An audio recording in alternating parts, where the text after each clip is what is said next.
How are you? It's Dr. Muso. Today we want to talk about the rise of a great Zimbabwe. We are going to start by defining the term rise. The term rise it means prominence.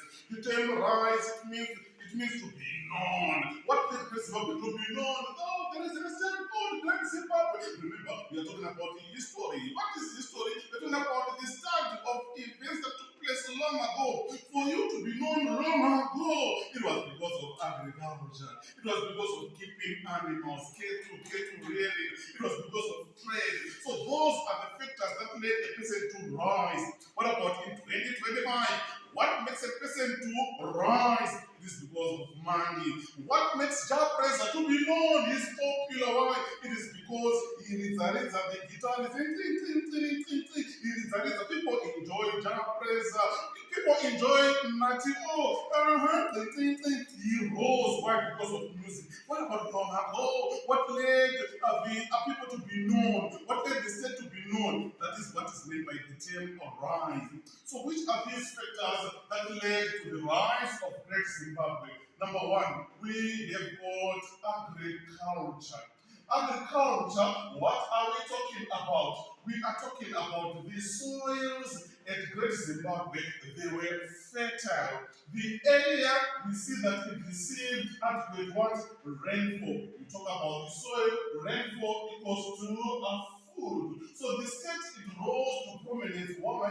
It was because the soils were fertile, the area received adequate rainfall, and the people were in a position of eating food, having adequate food. Oh, why are you walking like that? I'm guttering, I'm guttered. Why? It is because they had adequate what? Food. Then, the state also rose. Why? Because of pastoralism.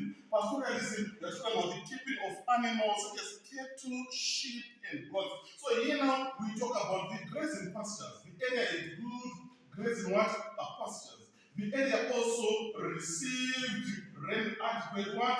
Rainfall. So that on its own indicated they have food. So grazing pastures, rainfall. Then pastures now, animals as they are grazing, they will be playing around with their tails, enjoying themselves. So the people now were in a position of having what? Adequate food. Bones of animals. They were discovered now, clearly showing that the good climatical conditions now they led to the rise of Great Zimbabwe. They also talk about number three, trade. Trade also played a part in the rise of Great Zimbabwe. This we are given by Mudenge in his book, A Political History of the Mutapa State. He says that trade was valuable. The people of Great Zimbabwe they could trade with the foreigners. They got foreign goods from the foreigners.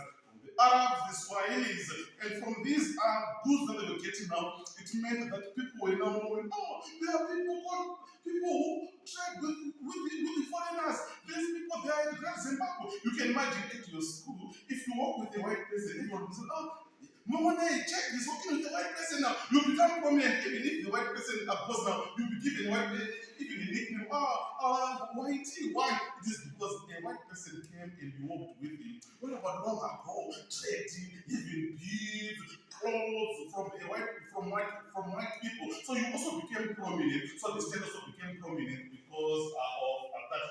Number four, you also talk about mining. Mining also played an important role in the rise of Great Zimbabwe. People were in a position of getting copper, gold, iron, they could trade. So trade now led the state also to be viable. Boom, leading to the rise of Great Zimbabwe. Number five, you also talk about the army.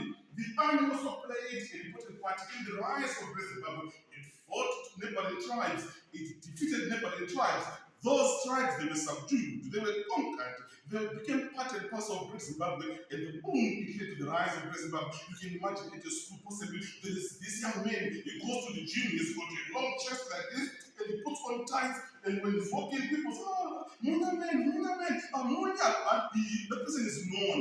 He is popular. Why is he popular? Because he smooths the Massivis. He goes to the what to the gym. What about the army of Zimbabwe? It was strong, it was powerful, defeated, conquered neighboring tribes. So the army became known, leading to the rise of a great Zimbabwe. Then last time we also talked about the issue of religion. Religion also led to the rise of great Zimbabwe. Why?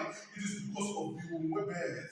It is said that they could interpret the current and the present, the current and the future event, the current, the present, and the future events. So that on its own, it led Great Zimbabwe to be known. Oh, at Great Zimbabwe, there are birds that can predict what's going to take place today. There are birds that will predict what is going to take place tomorrow. So because of that, now people, they knew everything that was going to take place in the near future. So that led to the rise of what? Of Great Zimbabwe. So these are the factors that led to the rise of Great Zimbabwe.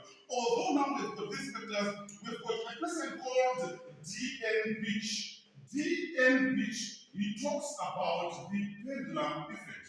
He talks about the pendulum effect. He says that no single factor can be attributed to the rise of Great Zimbabwe. He says that it is wrong to say that agriculture was so important or to say our pastoralism was so important. According to him now, the rise of Great Zimbabwe suffers from this pendulum effect. Why? It is because all these factors, they played an equal role. They complemented each other like a pendulum, and that led the state to rise. So that is what we have on the controversies on the rise of a great Zimbabwe. Thank you so much. It's Dr. Muzo.